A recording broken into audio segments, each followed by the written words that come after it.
Hello friends, ఎలా ఉన్నారు? మీరెప్పుడైనా ఎవరికైనా హృదయపూర్వకంగా దగ్గరవ్వాలని ప్రయత్నించారా? కానీ ప్రతిసారి ఏదో అదృశ్య శక్తి మిమ్మల్ని వెనక్కి లాగినట్లు అనిపించిందా? కానీ ప్రతిసారి పరిస్థితులు చేజారిపోతున్నట్లు అనిపిస్తుంది. ప్రతి సమావేశం తర్వాత శూన్యత, ప్రతి సంభాషణ తర్వాత ఒక గందరగోళం మరియు ప్రతి ఆశ తర్వాత బహుశా మీరు ఏదో తప్పు చేస్తున్నారని కొన్నిసార్లు అనిపిస్తుంది. సరికాదని లేదా వారికి ఇంకొంచెం సమయం కావాలని కొన్నిసార్లు అనిపిస్తుంది. బ్రహ్మాండం మిమ్మల్ని పెద్ద మోసం నుండి కాపాడుతుందేమో. బహుశా ఇదంతా అది జరుగుతుంది. ఎందుకంటే మీరు ఎవరి వైపు ఆకర్షితులవుతున్నారో వారు మీ జీవితం కోసం అసలు పుట్టలేదు. కొన్నిసార్లు మన కళ్ళకు మోహం అనే తెర అడ్డుపడినప్పుడు బ్రహ్మాండం మనకు పదే పదే చూపించాలనుకుంటున్న సత్యాన్ని మన ఆత్మ చూడలేదు. బ్రహ్మాండం అది సంకేతాలు ఇస్తుంది. నిశ్శబ్దంగా కానీ, స్పష్టంగా కానీ, కొన్నిసార్లు మాటల్లో, కొన్నిసార్లు దూరాల్లో, మరికొన్నిసార్లు కారణం లేకుండా మనల్ని చుట్టుముట్టే కష్టాల్లో ఈ సంకేతాలను మనం అర్థం చేసుకోలేకపోతే కనిపించడానికి ఆకర్షణీయంగా ఉన్న లోపల మనల్ని నిర్వీర్యం చేసే సంబంధం ఉంటుంది. మనల్ని రక్షించుకోవచ్చు. ఈ రోజు మనం అలాంటి కొన్ని సంకేతాల గురించి మాట్లాడుకుందాం. బ్రహ్మాండం మిమ్మల్ని మీ జీవితానికి సరిపోని వ్యక్తి నుండి దూరం చేస్తుందని చెప్పే సంకేతాలు కేవలం అలవాటుగా మారిన సంబంధం కానీ, నిజమైన సహచర్యం కానిది. వ్యక్తి ఉనికి ఉంది కానీ భావోద్వేగాలు లేని వ్యక్తి కాబట్టి హృదయాన్ని మరియు మెదడును ప్రశాంతంగా ఉంచుకొని ఈ సంకేతాలను అర్థం చేసుకుందాం. బహుశా వీటిలో కొన్నింటిని మీరు కూడా మీ జీవితంలో అనుభవించి ఉంటారు, కానీ ఎప్పుడూ పట్టించుకోలేదు. అంతర్గత ప్రతిస్పందన. మీరు మీ ఆత్మకు సరిపోని వ్యక్తితో ఉన్నప్పుడు మొదట ఎవరు ప్రతిస్పందిస్తారు? మీ హృదయం కాదు, మీ శరీరం. అవును, మీరు తరచుగా పట్టించుకొని శరీరం కొన్నిసార్లు ఛాతీలో వింత బరువు అనిపిస్తుంది, కొన్నిసార్లు కడుపులో ఒక ముద్దలా తయారవుతుంది, లేదా కారణం లేకుండా లోపల నుండి పెరిగే ఒక ఆందోళన. అయినా మీరు దాన్ని అణచివేస్తారు. కానీ మీరు ఎప్పుడైనా ఆగి ఆలోచించారా? ఇవి కేవలం శారీరక ప్రతిస్పందనలు కాదు, ఇది మీ ఆత్మ పిలుపు. లోపల నుండి వచ్చే ప్రతిధ్వని పదే పదే చెబుతుంది, ఆగు, ఇక్కడ ఏదో సరిగా లేదు. కానీ దురదృష్టవశాత్తు మనం ఈ స్వర్గాన్ని ఎంత తరచూ విస్మరిస్తాం. ఎంత తరచుగా ఈ ఆందోళనను కేవలం ఒక భ్రమగా భావించి హృదయాన్ని ఓదార్చుకుంటాం. ఇంకా మనం ఆ సంబంధాన్ని బలవంతంగా నిలబెట్టడానికి ప్రయత్నిస్తాం, పగిలినద్దాన్ని చేతులతో పట్టుకుని అతికించాలని పట్టుబట్టినట్టు. కానీ నిజం ఏమిటంటే మీ అంతర్ధానం నిశ్శబ్దమైన కానీ నిజమైన స్వరం నిజానికి బ్రహ్మాండం యొక్క గుసగుస. మీ ఆత్మ శాంతిని పొందే మార్గంలో మిమ్మల్ని తిరిగి తీసుకురావటానికి అది చేసే ప్రయత్నం. అక్కడ మీ హృదయం బరువైనదిగా కాకుండా తేలికైనదిగా అనిపిస్తుంది. మీరు ఎప్పుడైనా అలాంటి ఆందోళనను అనుభవించుంటే దయచేసి ఇవి విస్మరించొద్దు. దాని దగ్గరికి వెళ్ళండి, దాన్ని వినండి. మీలో మీరు ఒకసారి లోతైన ప్రశ్న అడగండి, నా ఆత్మ నన్ను ఏదైనా నిజం నుండి రక్షించడానికి ప్రయత్నిస్తుందా?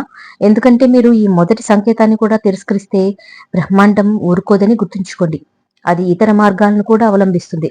కొన్నిసార్లు పరిస్థితుల ద్వారా, కొన్నిసార్లు కోల్పోతామనే భయం ద్వారా, మరికొన్నిసార్లు మిమ్మల్ని పూర్తిగా వెడగొట్టి మీ నడుస్తున్న మార్గం మీకోసం కాదు అని మీకు చూపిస్తుంది.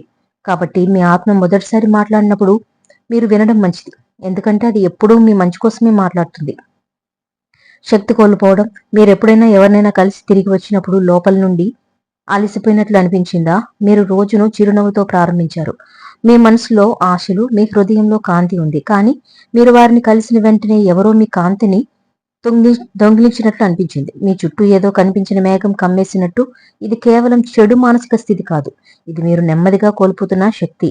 మరియు బ్రహ్మాండం మీకు నిశ్శబ్దంగా సంకేతం ఇస్తుంది, ఈ వ్యక్తి చుట్టూ అలసిపోతుంది. మనం ఎనర్జీ వ్యాంపైర్స్ గురించి విన్నాం, కానీ ఇది ఒక కథ కాదు, ఇది నిజం. కొంతమంది కష్టాల్లో ఎంతగా మునిగిపోతారంటే వారు అనాలోచితంగా మీ శక్తిని కూడా మింగేస్తారు. మరియు మీరు సరే, నేను కొంచెం భరిస్తాను, బహుశా సంబంధం నిలబడుతుందేమో అని మాత్రమే ఆలోచిస్తూ నిశ్శబ్దంగా ఉంటారు. కానీ ప్రతిసారి మీరు అలసిపోయి తిరిగి వచ్చినప్పుడు మీ బ్రహ్మాండం మిమ్మల్ని పిలుస్తుంది, మీ శక్తిని రక్షించుకోండి. ఎందుకంటే ఇదే మీ జీవితం. మీ జీవితంలో సరైన వ్యక్తులు మిమ్మల్ని అలసిపోనివ్వరు, వారు మీకు ప్రాణం పోస్తారు. ఎవరైనా పదే ఖాళీ చేస్తుంటే అది కేవలం ఒక వ్యక్తి కాదు, అది బ్రహ్మాండం యొక్క రెండవ సంకేతం అని అర్థం చేసుకోండి. అడ్డుపడే గోడలు. మీరు ఎప్పుడైనా ఒక సంబంధాన్ని చాలా తీవ్రంగా కొనసాగించడానికి ప్రయత్నించారా? కానీ మీరు ఎంత ముందుకు వెళితే అంత ఎక్కువ గోడలు నిలబడతాయి. మీరు కావాలనుకుంటారు, ప్రణాళికలు వాయిదా పడతాయి, మాట్లాడాలనుకుంటారు, కేవలం వాదనలు మాత్రమే జరుగుతాయి, మరియు ప్రతి చిన్న విషయం ఒక పెద్ద గందరగోళంగా మారుతుంది. ఇదంతా ఊరికే జరగడం లేదు. ఇది బ్రహ్మాండం. అది మీ మార్గంలో పదే పదే అడ్డంకులు సృష్టిస్తుంది. ఎందుకు అంటే మిమ్మల్ని రక్షించాలనుకుంటుంది. కానీ మనం మనుషులం. మనం ఇంకొంచెం కష్టపడితే అంతా సరిపోతుంది అనుకుంటాం. మరియు ఇక్కడే మనం పొరబడతాం. కొన్నిసార్లు అడ్డంకులే మన రక్షణ అవుతాయి. కొన్నిసార్లు నిలబడని సంబంధమే మన ఆత్మను రక్షించేది మార్గం అవుతుంది. నెమ్మదిగా చెబుతుంది, దీన్ని బలవంతంగా కొనసాగించవద్దు. ఈ మార్గం మీకోసం కాదు. మీరు మీరుగా లేనప్పుడు తదుపరి సంకేతం. మీరు మీరుగా లేనప్పుడు మొదట్లో మీరు కొద్దిగా మిమ్మల్ని మార్చుకుంటారు. ఘర్షణ జరగకుండా మీ అభిప్రాయాలను మౌనంగా మింగేస్తారు. తర్వాత నెమ్మదిగా మీరు ఒకప్పుడు మీ గుర్తింపుగా ఉన్న పనులను మానేస్తారు. ఒకప్పుడు మీ ఆత్మకు నచ్చిన పాటలను వినరు. మీరు ఆ పునరావృతమైన హృదయానికి దగ్గరైన మాటలను మీరు అనరు. ఎందుకంటే మీరు మరొకరి ప్రేమలో సరిపోవాలనుకుంటున్నారు. కానీ ఈ రాజీలో మీరు మీ ఆత్మతో సంబంధాన్ని కోల్పోతారు. బ్రహ్మాండం మిమ్మల్ని ఏ విధంగా సృష్టించిందో అదే విధంగా ప్రత్యేకంగా సృష్టించింది. మీ మౌలికత్వమే మీ బలం. మరియు మిమ్మల్ని మీ గుర్తింపును చెరిపివేయమని బలవంతం చేసే సంబంధం అది సంబంధం కాదు. అది నెమ్మదిగా ఒక శూన్యత. నిజమైన సంబంధాలు మిమ్మల్ని మార్చడానికి ప్రయత్నించు.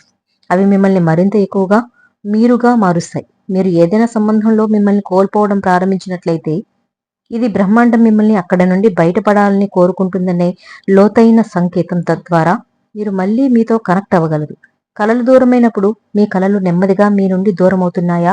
ఎప్పుడైనా ఒక నిర్దిష్ట వ్యక్తి వచ్చిన తర్వాత మీ సొంత కలలు ఎలా అదృశ్యమయ్యాయో గమనించారా? ఒకప్పుడు మీ కళ్ళల్లో మెరుపుగా ఉన్న మీ కలలు మీరు రాత్రులు మేల్కొని పగటిపూట ఆలోచించేవి. అవి ఇప్పుడు మసకబారడం ప్రారంభించాయి. మీరు వాటిని వాయిదా వేయడం ప్రారంభించారు. కొన్నిసార్లు ఏదో ఒక సాకుతో, కొన్నిసార్లు ఆ వ్యక్తి ఆనందం కోసం, మరియు కొన్నిసార్లు ఇది ఇప్పుడు జీవితం అని మిమ్మల్ని మీరు ఒప్పించుకోవటానికి. కానీ ఇదే నా జీవితం. బ్రహ్మాండం వాణ్ణి ఎప్పుడూ మీ నిజమైన మార్గం నుండి దారి తప్పనివ్వదు.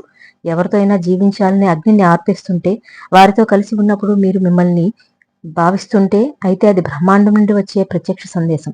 ఈ సంబంధం మీ కలలకు శత్రువుగా మారింది. నిజమైన సహచర్యం మిమ్మల్ని ఎగరనిస్తుంది, మీ రెక్కలను కత్తిరించదు. భావోద్వేగ గందరగోళం నుంచి మాట్లాడుకుందాం. లోపలి తుఫాను ఆగనప్పుడు, మీరు ఎప్పుడైనా ఎవరికైనా దగ్గరగా ఉన్నప్పుడు అలాంటి సమయాన్ని అనుభవించారా? కానీ మీ హృదయం నిరంతరం అశాంతితో ఉంటుంది.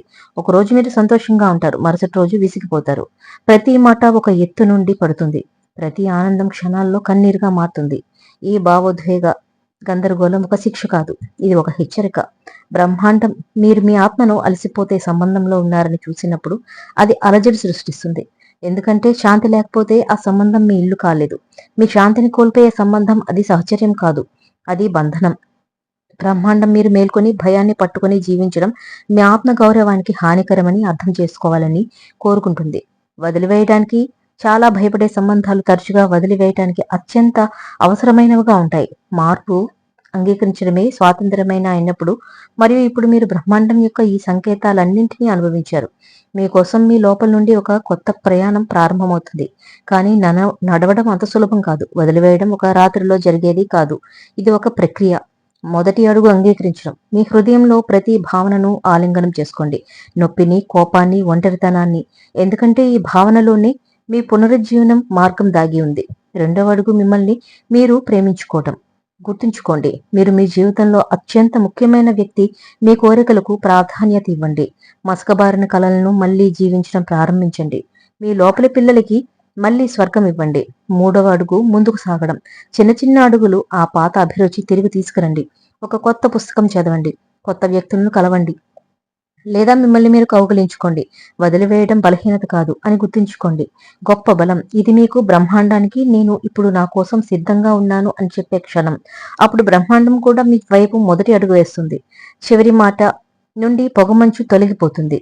మీలోని కాంతి శక్తి. మీ ప్రేమను గుర్తించండి. మీలో అపరిమితమైన శక్తి ఉంది, అపరిమితమైన ప్రేమ ఉంది, అపరిమితమైన అవకాశం ఉంది. మీ సత్యాన్ని అంగీకరించండి. మీ కలలను మళ్ళీ వెంబడించండి, విశ్వసించండి. బ్రహ్మాండం ప్రతి అడుగులో మీతో ఉంది. ఈ రోజు నుండి మీ కొత్త ప్రయాణాన్ని ప్రారంభించండి. మీ ఆత్మ నవ్వుకోగలిగితే దిశగా మీ శాంతికి, సంతృప్తిని మరియు నిజమైన ప్రేమ లభించే చోట. ఎందుకంటే మీరు నిజంగా దానికి అర్హులు. బ్రహ్మాండం నుండి ఒక కొత్త ఆహ్వానం, మార్పు తలుపు తట్టినప్పుడు మీరు బ్రహ్మాండం యొక్క ఆ సంకేతాలను అంగీకరించడం ప్రారంభించిన వెంటనే, వదిలివేయడం యొక్క బాధకు లోపల చోటు ఇచ్చిన వెంటనే ఏదో ఒక అద్భుతమైనది జరగడం ప్రారంభమవుతుంది. మీ చుట్టూ ఉన్న శక్తి మారడం ప్రారంభిస్తుంది. మీ లోపల ఒక కొత్త శాంతి ఉంటుంది. బ్రహ్మాండం ఇప్పుడు మీరు మీ నిజమైన మార్గంలో నడవడానికి సిద్ధంగా ఉన్నారని చెప్పినట్లుంటుంది. కానీ ఇప్పుడు ప్రశ్న ఏమిటంటే, ముందు మార్గం ఏమిటి? మొదటి అడుగు సహనం యొక్క అగ్నిలో మిమ్మల్ని మీరు కాల్చుకోవటం. మార్పు ఒక గమ్యం కాదు, ఒక ప్రయాణం. ఆత్మ యొక్క ప్రయాణం. మీరు ఒక సంబంధాన్ని వదిలివేసినప్పుడు మొదట్లో శూన్యత, ఒంటరితనం వస్తుంది. కానీ ఖాళీ స్థలం కొత్త కాంతికి, కొత్త ఆశకు మరియు కొత్త ప్రేమకు అవసరం. అగండి, ఏడవండి, నవ్వండి, కానీ సహనాన్ని కోల్పోకండి. మీరు ఒక ముగింపు నుండి కాదు, ఒక కొత్త ప్రారంభం నుండి వెళ్తారు. మిమ్మల్ని మీరు తెలుసుకోవడం. రెండో అడుగు మిమ్మల్ని మీరు తిరిగి తెలుసుకోవడం. తిరిగి కలవడం మీరు తప్పు. మిమ్మల్ని మీరు ప్రశ్నించుకోవాల్సిన సమయం. కోల్పోతారు. నెమ్మదిగా నిశ్శబ్దంగా వచ్చింది. నేను ఎవరు? నాకు ఏం ఆనందాన్ని ఇస్తుంది? నేను దేంతో కనెక్ట్ అయ్యాను? సజీవంగా ఉన్నట్లు భావిస్తాను. మిమ్మల్ని మీరు కలవండి. బహుశా సంవత్సరాలుగా మౌనంగా ఉన్న ఆ అమాయక ఆత్మను దానికి మళ్ళీ జీవించే హక్కునివ్వండి. మూడవ అడుగు మీ హద్దులను నిర్ణయించడం. వద్దు అని చెప్పడం కూడా ప్రేమ. ప్రతి సంబంధం అర్హుడు కాదు. హద్దులు సృష్టించడం కఠినత్వం కాదు. ఇది ఆత్మగౌరవానికి అత్యంత అందమైన వ్యక్తీకరణ. మిమ్మల్ని నిజంగా అర్థం చేసుకుంటే వ్యక్తులు మీ హద్దులు గౌరవిస్తారు. మరియు అలా చేయని వారు బహుశా వారిని వదిలివేయడమే మీకు వరం. నాలుగవ అంశం కృతజ్ఞత యొక్క పుష్పాన్ని వికసింపచేయడం. నొప్పిలో ఏడ్చుకోవడం. బహుశా ఎవరికైనా మిమ్మల్ని చాలా ఏడ్పించారని విసిగిపోవడం చూశారు. కానీ ఆ విరిగిపోవడంనే మిమ్మల్ని మీరు కనుగొన్నారు. కాబట్టి ఆ అనుభవానికి ధన్యవాదాలు చెప్పండి. అది మీరు ఎంత లోతుగా ప్రేమించగలరో మరియు ఎంత భరించగలరో మీకు నేర్పింది. కానీ ఇప్పుడు మీరు నిశ్శబ్దంగా ఉండరు. ఐదవ అడుగు సరైన శక్తిని ఆహ్వానించడం. మీరు ప్రకాశించినప్పుడు సరైన వ్యక్తులు ఆకర్షితులవుతారు. మీరు మీ లోపలి చీకటిని కాంతితో నింపినప్పుడు బ్రహ్మాండం కూడా మీ చుట్టూ కాంతి నల్లుతుంది. మీరు మీ ఆత్మను పోషించే వ్యక్తులను మీ వైపు ఆకర్షిస్తారు. మీ కళలకు రెక్కలు ఇచ్చేవారిని, మీ కళ్ళల్లోని మెరుపును చూడగలిగే వారిని. ఇదే బ్రహ్మాండం యొక్క మాయాజాలం. మీరు సిద్ధంగా ఉన్నప్పుడు అది మీకు మరియు ఏది ఉందో అదే ఇస్తుంది. నమ్మకంతో మరియు చివరగా నమ్మకం. కేవలం మీపై మీరు, బ్రహ్మాండంపై నమ్మకం. గుర్తుంచుకోండి, మీ జీవితం నుండి వెళ్ళిపోతున్న వ్యక్తులు శిక్ష కాదు. వారు నిజంగా మీకు తగిన వ్యక్తుల కోసం మార్గం చేస్తున్నారు. మీరు సంతోషకరమైన, సమతుల్యమైన మరియు ప్రేమతో నిండిన జీవితానికి అవసరమైన ప్రతిదీ మీలో ఉంది. కేవలం మీ నిజం వెంట నిలబడండి. బ్రహ్మాండం మిమ్మల్ని పట్టుకుంటుంది. ఈ రోజు ఒక కొత్త ప్రారంభానికి సంకల్పం తీసుకోండి. నా హృదయం, నా ఆత్మ మరియు నా జీవితానికి సరైనది ఏదైతే నేను దాన్నే ఎంచుకుంటాను. నేను బ్రహ్మాండం మాట వింటాను మరియు నా నిజమైన మార్గంలో నడుస్తాను. ఎందుకంటే నా జీవితం నా గొప్ప ప్రయాణం. నేను దానిని ప్రేమ, గౌరవం మరియు ఆనందంతో జీవిస్తాను. మీలో ఒక బ్రహ్మాండం ఉంది. ఇప్పుడు దాన్ని అనుభవించాల్సిన సమయం వచ్చింది. ముగింపు కాబట్టి స్నేహితులారా, ఈ రోజు మాటలు మీ హృదయాన్ని తాకినట్లయితే, ఎక్కడో బ్రహ్మాండం మీకు ఏదో చెప్పాలనుకుంటుందని మీరు కూడా అనిపించినట్లయితే ఆ స్వర్గాన్ని అణచివేయకండి. దాన్ని వినండి, అర్థం చేసుకోండి. ఎందుకంటే ఆ స్వరమే మీలోని నిజమైన మీరు. అర్హులైన ప్రేమ, శాంతి మరియు గౌరవం కంటే తక్కువ దేనికి ఎప్పుడూ రాజీ పడకండి. నిజమైన సంబంధాలు మీ ఆత్మకు శాంతినిస్తాయి తప్ప మీ శాంతిని దూరం చేయవని గుర్తుంచుకోండి. మీరు ప్రత్యేకమైన వారు, మీరు ముఖ్యమైన వారు మరియు మీరు ఒంటరి వారు కాదు.